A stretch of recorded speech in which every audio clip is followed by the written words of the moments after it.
All right, everyone, I just want to give some context really quick as to why there is no microphone connected and the audio is kind of bad right now.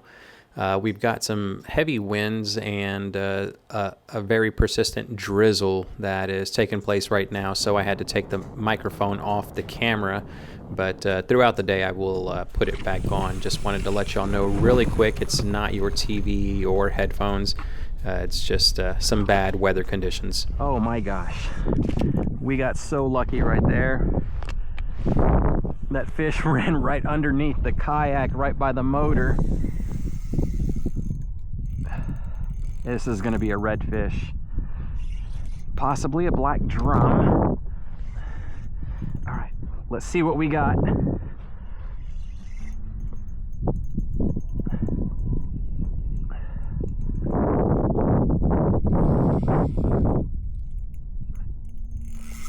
Oh my gosh.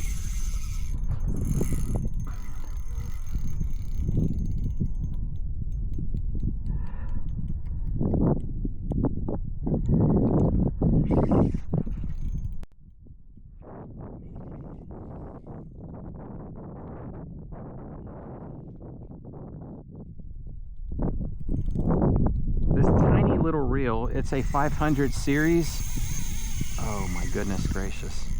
It's a 500 series spinning reel, and it can generate 7 pounds of drag.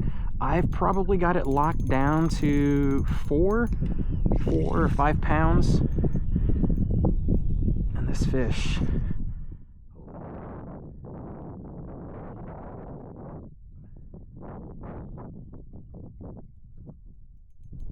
I'm using 20-pound Varivas braid. I've also got a 16-pound fluorocarbon leader.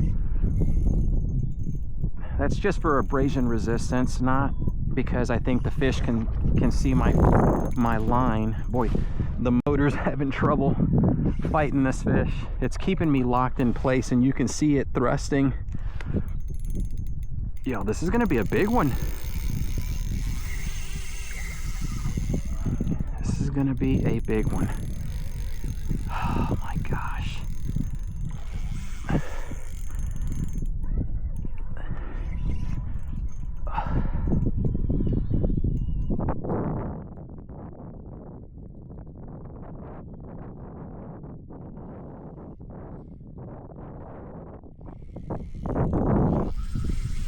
Oh gosh, okay.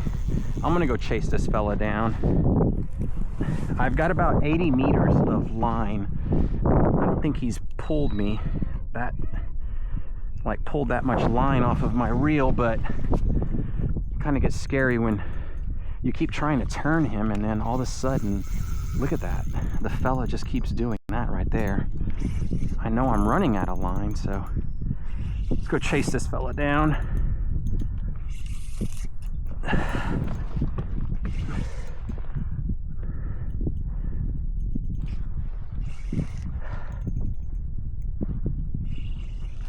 I gotta capture my footage because I'm on a 5-minute loop.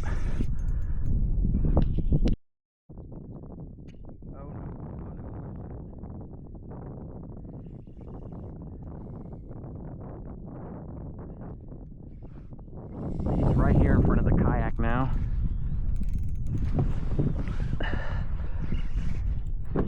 Where are you, buddy? Come on, come up. I just want to see him, that's all.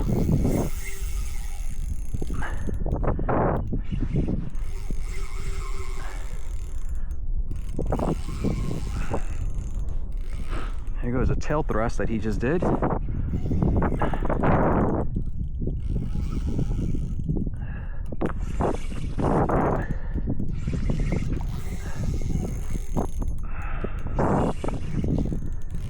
There he goes.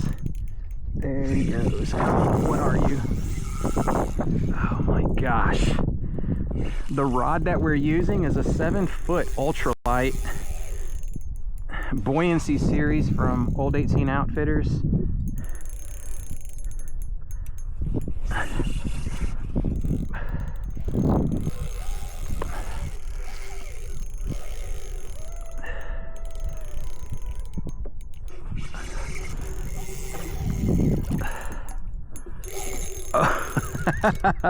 That looks like a redfish. That's a massive fella.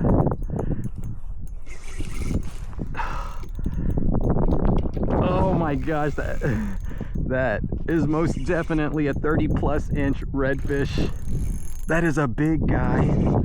Holy moly. Look, that's a bull red. That is, dude. Tell me that these ultralights do not have the strength to muscle in these fellas. That's a darn bull red. That is an amazing catch. Oh my goodness. Bro. This is by far the biggest fish that I have ever caught in the marsh. He's about to pop right off too. That hook is bending out. All right, buddy.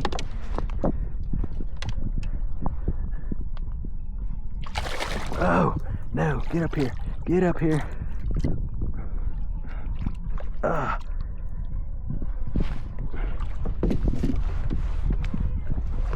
Oh, and there, he just popped right off. He broke the hook. He broke the hook. Well, we will never know the size of him, but most definitely, by far, the biggest redfish that I've ever caught in the marsh. It has to be. Just so unofficial. Good night. Hello everyone, welcome back to the channel. We have our work cut out for us today. It is miserable. I've got a persistent wind and drizzle right now, overcast skies. It is cold. I'm bundled up and gonna try to fish some relatively deep water. This is my first trip post freeze. Hopefully the fish didn't get bamboozled by that cold weather, and we're gonna use some heavy jigs and lures to try to fish deep. And if we get lucky, maybe we're gonna catch some speckled trout, a redfish, something like that. So I'm not using the mic today just because of the rain. If it stops, then we'll put that thing back on. So just bear with the bad audio. The wind is blowing and I can't help that, but let's get the hat put on and we'll get started. Okay, 2 casts with the paddle tail, not 1 bite. I'm gonna use a little soft plastic twitch bait, a little bit lighter lure. It'll go down there and it's not gonna sink very fast, so hopefully if they are down here, you know, they'll get a look at this one and it looks a little bit more natural to them. Usually after a freeze, in my experience, these guys will congregate near deep holes, and after they recover, then they'll start to take off. And we're right about that time frame where if they are here, they're getting ready to start venturing out. The water is really warm. I took a look at the buoy and it's really warm. It's warmer than usual, which is kind of crazy. The plus side to the conditions that we experienced whenever we had those 2 freezing days was that the winds were coming out of the northeast, which is this direction over here to my right hand side, and it didn't drain our marsh systems. We had a good foot of water still. It's whenever you start seeing the negatives, like a negative anything negative, you know, negative 1 point something feet, well, the fish get trapped in the marsh and they're unable to get out, and that's when we have some massive fish kills. That didn't happen this time around, so keeping my fingers crossed that we're going to be able to catch something in here.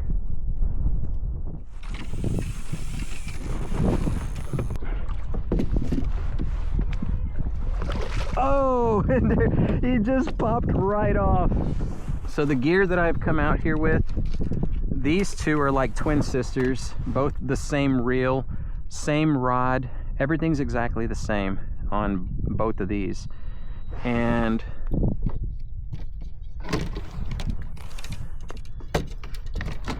These two are my bait casters.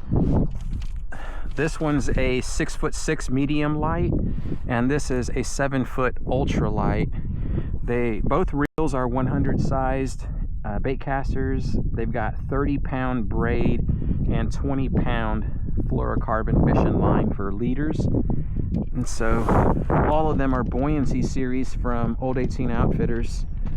If you want to go into the video description below, you can click on the links that I have down there, and it'll allow you to go and check out the gear that I'm using, so you can go read up on it, possibly make a purchase. I'm having a difficult time keeping my lens clean, and I just realized that whenever I was fighting that massive bull red, that there was so much water droplets built up on it that it's probably going to be some very blurry footage. I'm going to try to go over there and stare away from the wind.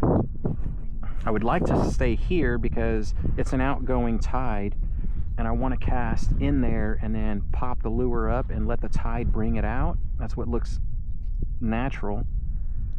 But I also want y'all to be able to see, like, have a good picture, a good video to watch. So we're gonna move really quick and cast in the opposite direction. Try to sweeten the deal with some Procure.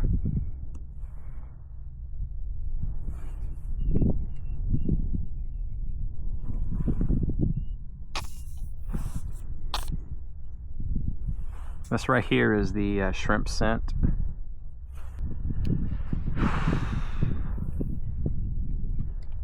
Probably give that maybe 2 or 3 casts, and then we're gonna move on. All right, let's continue on. Oh, backlash. High winds, that'll happen.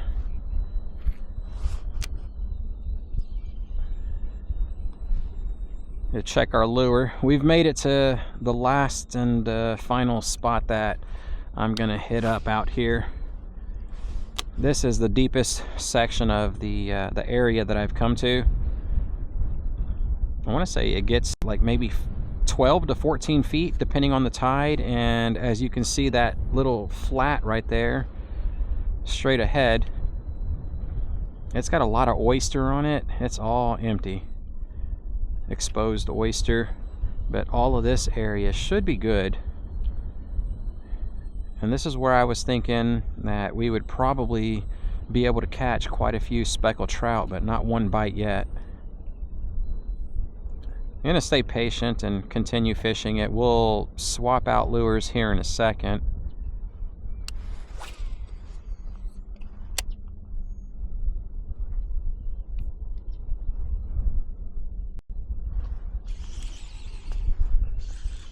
All right, we got some tension. Just picked it up from the bottom. There we go. There we are. All right. Well, there's the first speckled trout. Right alongside the little drop that goes on that shallow flat. I thought I had felt some tension before on that cast previous to the one that we just hooked up on. I can feel my jig head like scraping across the bottom. It's very shallow over there, and then it just drops all of a sudden. Like right there, that kind of felt like something.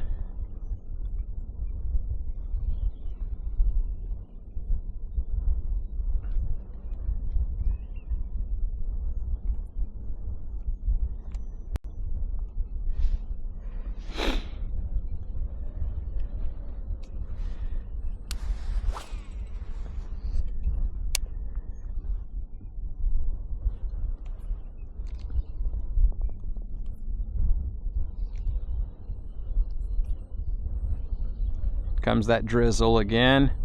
It's just been a nuisance. There we go. That one, I got him right off the drop. 2 trout.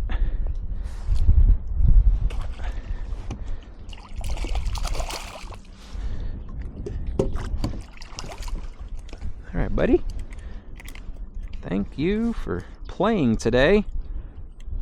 I need you to chill out, chill out. There we go. I'll see you later.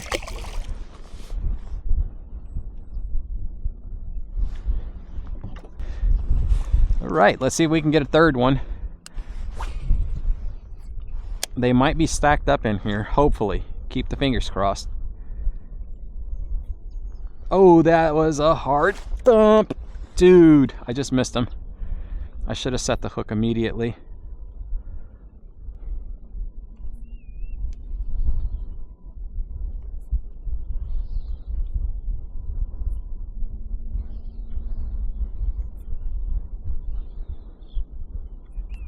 There we go. He just picked it up.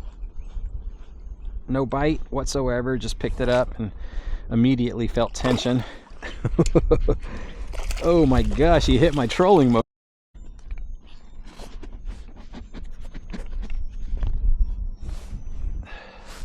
All right, had to do a battery swap. Oh dang, bro. Please don't take my rod in there. I got that fish breathing inside the water on my little device. Oh my gosh, my hands are frozen, y'all. I really can't feel them. Oh gosh. All right.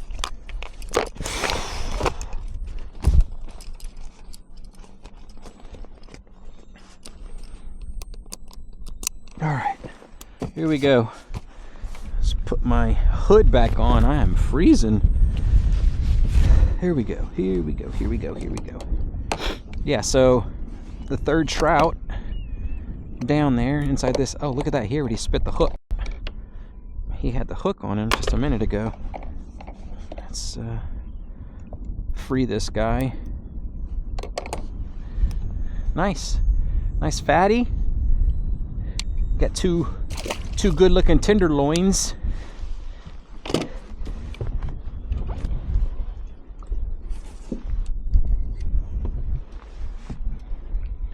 So good to see that the fish are out here. I haven't seen anything floating. It usually takes about 5 to 7 days or so, several days after a freeze, you'll see the fish start to float as the gases and everything start to build up inside their bellies.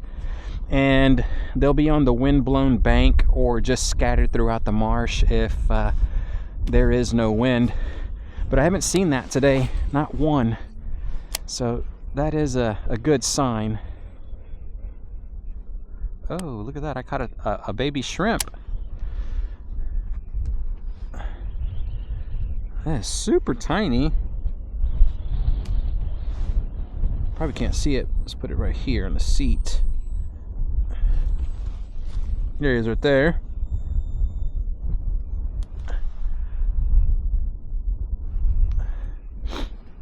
It's the best catch of the day. About 1,000 more of those, we can have ourselves a nice shrimp cocktail. I'm freezing, freezing, freezing. I'm gonna have to get out of this wind here really soon. Since we accidentally snagged that micro shrimp, I'm gonna throw a shrimp.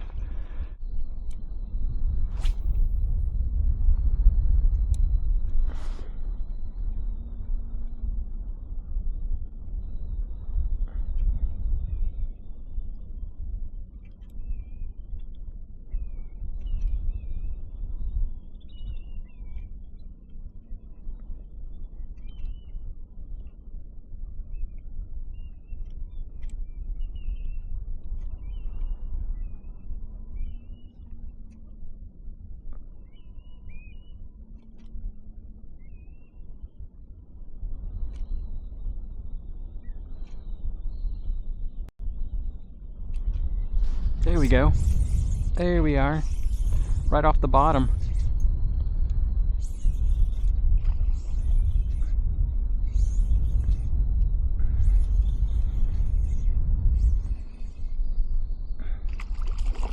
Oh, little redfish.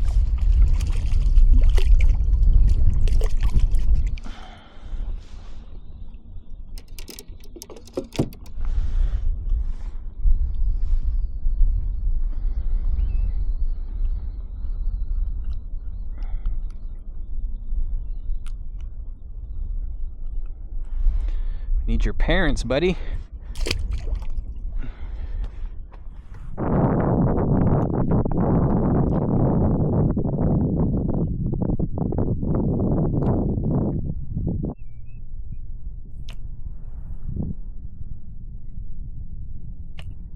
There we go. We got him. There was some big old huge fish marks down there.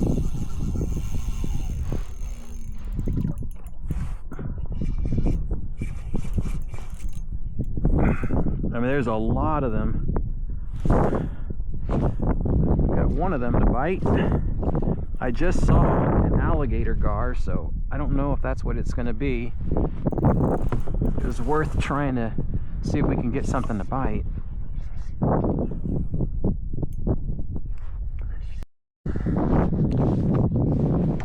My camera settings, I just realized that they were messed up. I was zoomed in somehow. It had to have been whenever the lens was wet. I just did the battery swap and kind of noticed that they were anyhow. Let's get this guy unstuck. I'm sorry, buddy. There we go. Yeah, that's gonna hurt. I'm gonna rub some dirt in it. Here's a nice look. Keeper sheep's head. And let it go. Don't bite it no more. There you go. Yeah, the rain.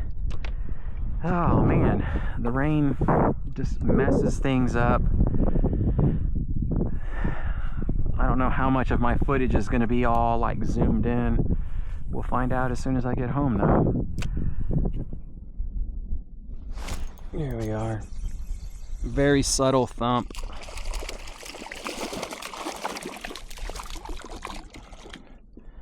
They're down there, they just don't want to bite.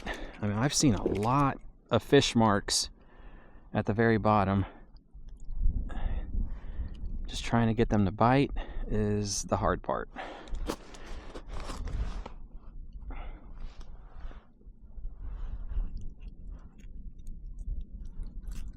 There we go. See you later, buddy.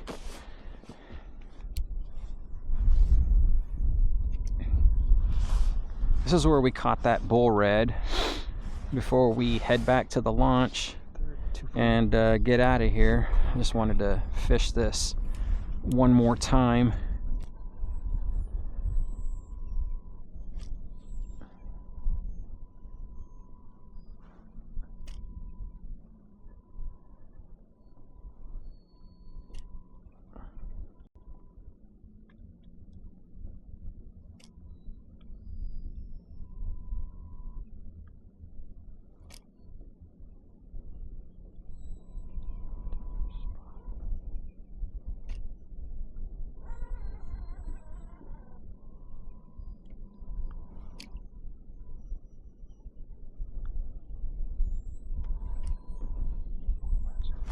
There we go. Another one. Feels like a speckled trout. Lots of head shakes. No, it's another redfish.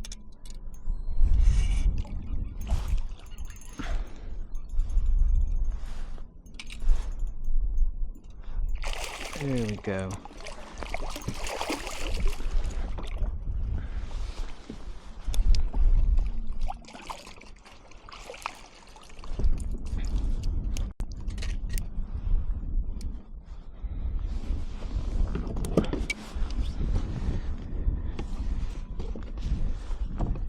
About a 21 inch. That's a really nice redfish right here.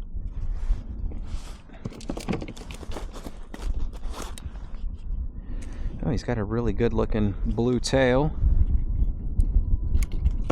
Oh. Okay. Nice. Good looking redfish. There's some oyster right down in here, and that's where we had caught that first massive big red. Gonna keep jigging the bottom and seeing if we can come up with some more. Should be quite a few of them down there, because once it gets cold like this, they get their bellies in that mud, and they're there in big numbers. It's just a matter of putting the lure right in front of their face.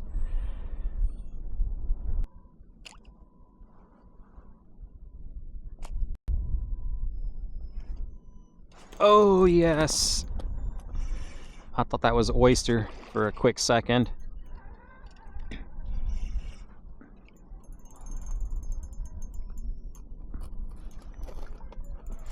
Okay. What is this? Oh, nice.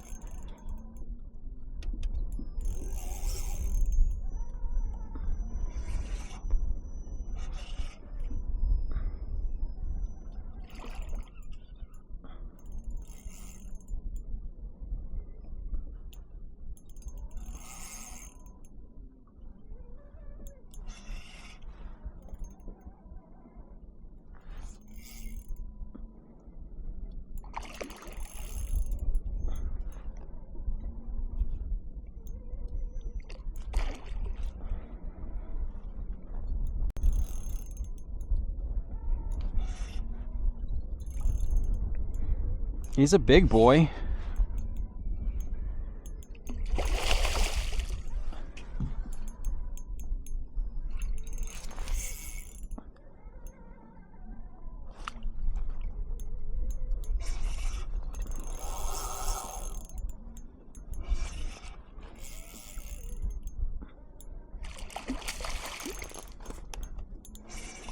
Try to get him to turn that engine off. Gasp. Get a few breaths of air up here. Most definitely an overslot. Boy, the big ones. Some big ones out here today. This is the second one.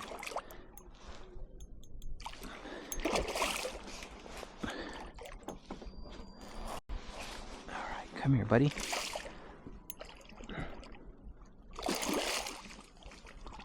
Oh my gosh, look at this massive donkey. Oh man, his belly, look at that. He's been down there on the bottom. That is a beautiful redfish. What a stud.